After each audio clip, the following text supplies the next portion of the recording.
नमस्कार, हिमाचल बुलेटिन में आपका स्वागत है। पेश है आज के समाचार।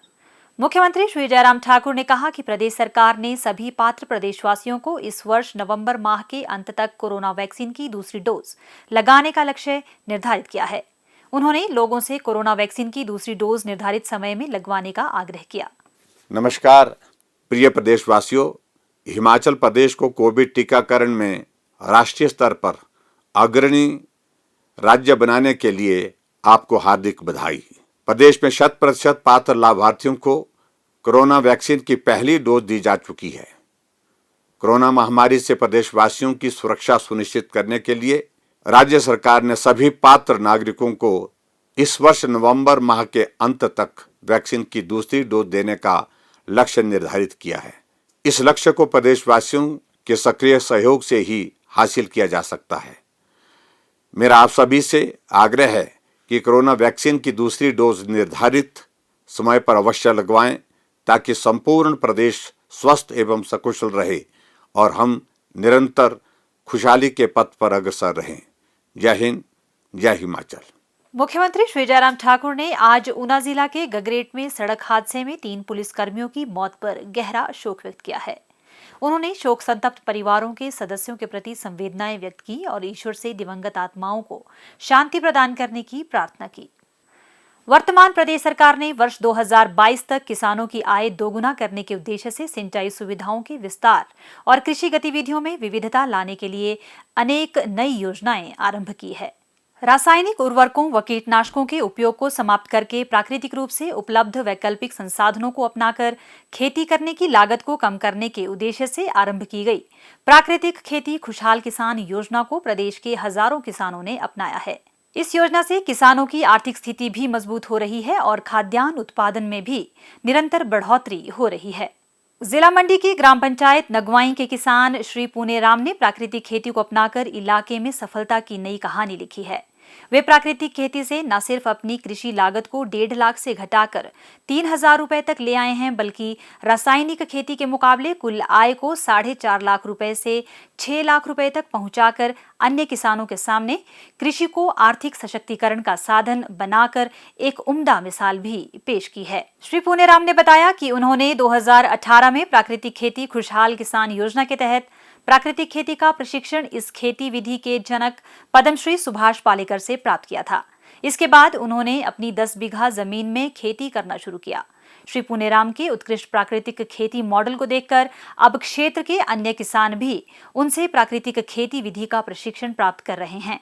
वे अन्य किसानों को इस खेती विधि में प्रयोग होने वाले घटक जीवामृत, घन जीवामृत, अग्नि अस्त्र आदि के निर्माण और उनके प्रयोग के बारे में प्रशिक्षण तो देते ही हैं, साथ में यदि खेती में कोई दुविधा आती है तो उसका भी निवारण करते हैं। मैंने जो है आत्मा प्रोजेक्ट मंडी 2018 में ट्रेनिंग की थी। 7 दिन की ट्रेनिंग ली थी मैंने पालमपुर में, और मैं बहुत ही ज़्यादा फर्टिलाइज इसका इस्तेमाल करता था।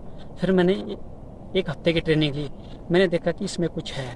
फिर हमने थोड़ा थोड़ा करते करते जो है फिर एक बेड में किया, 50 पेड़ में किया, फिर 100 में किया। आज तो मैं 10 बीघे में इस चीज़ को कर रहा हूँ और मुझे इस चीज़ से बहुत ज़्यादा फ़ायदा हो रहा है। और फ़ायदा इसलिए हो रहा है कि पहले मैं 50-60 हज़ार के तो मेरे को दूसरी फर्टिलाइजर जो दवाई, जहर वाली दवाई जो खर्चा हो जाता था बहुत, और 1.5 लाख का लेबर और विद किसका बहुत ज़्यादा खर्चा हो, तो बढ़ रही इतना बढ़ जाता। कई वक्त जो है मुझे बैंकों से भी लोन भी लेना पड़ता है।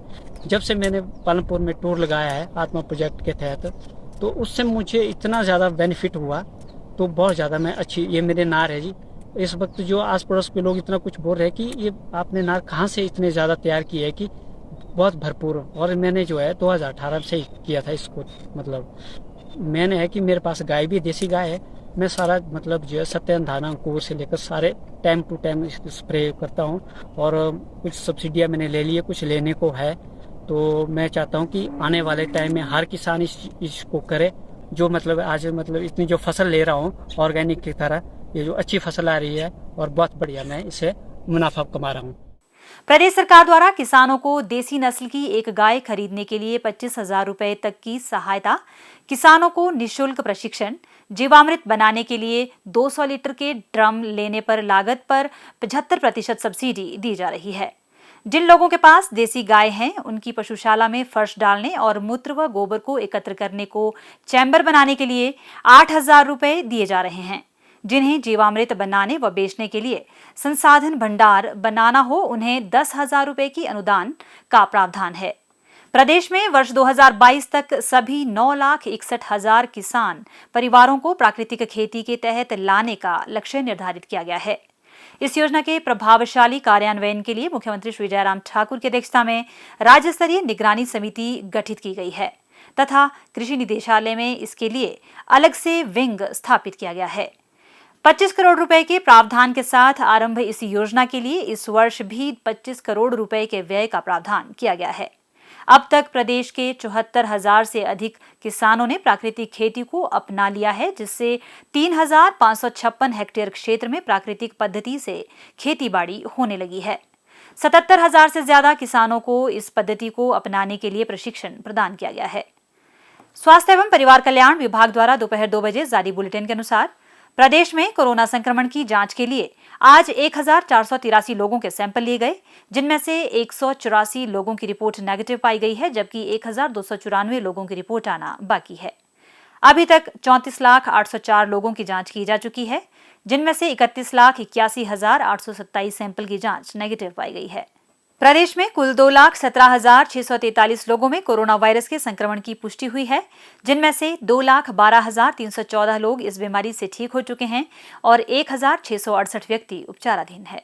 हिमाचल बुलेटिन देखने के लिए सब्सक्राइब करें YouTube channel DPR Himachal, follow करें ट्विटर @DPRHP, लाइक करें Facebook page information and public relations department Himachal Pradesh, visit करें वेबसाइट www.himachalpr.gov.in।